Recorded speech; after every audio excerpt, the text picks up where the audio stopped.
Hey guys, welcome back to another episode of Nobody Asked My Opinion podcast. I'm your host, Siobhan, where as usual, nobody asked my opinion, but you damn sure know I'm going to give it anyway. I'm losing the light, guys. I'm trying to get this one in. Let's see how it looks. It may not look great. Let's see on the after side.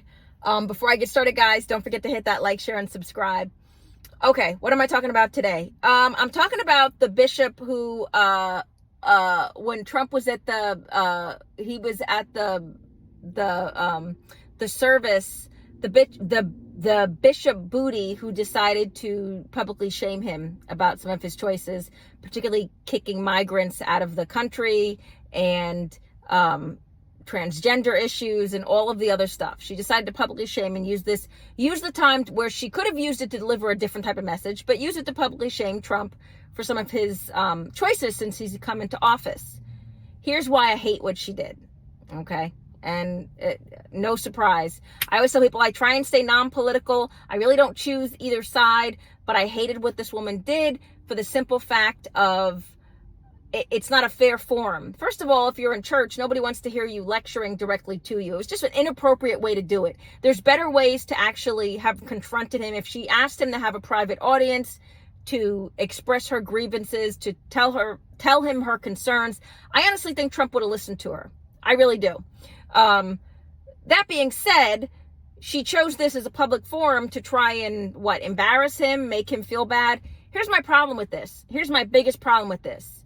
For those of you who don't know, who have not been paying attention, Biden pardoned murderers who killed cops, FBI agents, mothers, children. He just pardoned horrific people. And I haven't seen a sermon about that yet. The families of the victims of these people, the outrage that is coming forth, where is that?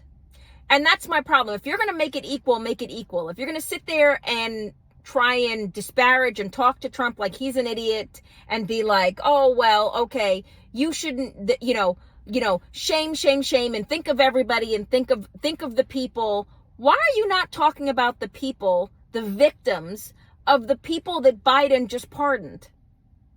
I'll wait. You explain to me why you couldn't use your platform, because that is a travesty. All you have to do is Google some of the people that he pardoned, and not just gave clemency to. I'm not talking about the death row people. There are people that he has let out of prison that are murderers left and right.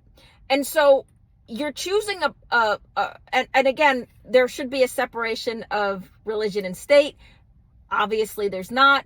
I've never seen Biden confronted. I've never seen a liberal Democrat president confronted publicly the way you choose to confront conservative presidents, be it you doing this with Trump, or when Pence was confronted when he chose to go to a Broadway play and he was confronted in the middle of the play. I just think there's an appropriate place for this. If you agree with someone and if you agree or disagree with them politically, I don't think that's the way you go about it, right? And again, I hate the way this one went about it. That's not the platform to choose. So you didn't get your point across. All you did was make people feel ick. Okay. So I don't know. Let me know if you guys agree, disagree. I just think that was not the way to do it. I think if you're going to make it fair, make it fair. Don't talk about having pity for people who've committed crimes. How about you talk about having pity for the victims and the families of people who are obvious victims, who are legitimate victims? That's just me. But let me know what you guys think. Get down in the comments. Don't forget to hit that like, share, and subscribe. I apologize if this one looks a little weird. I just lost my light. But as always, nobody asked my opinion, but you damn sure know I'm going to give it anyway. I appreciate you guys. Have a good one. Bye-bye.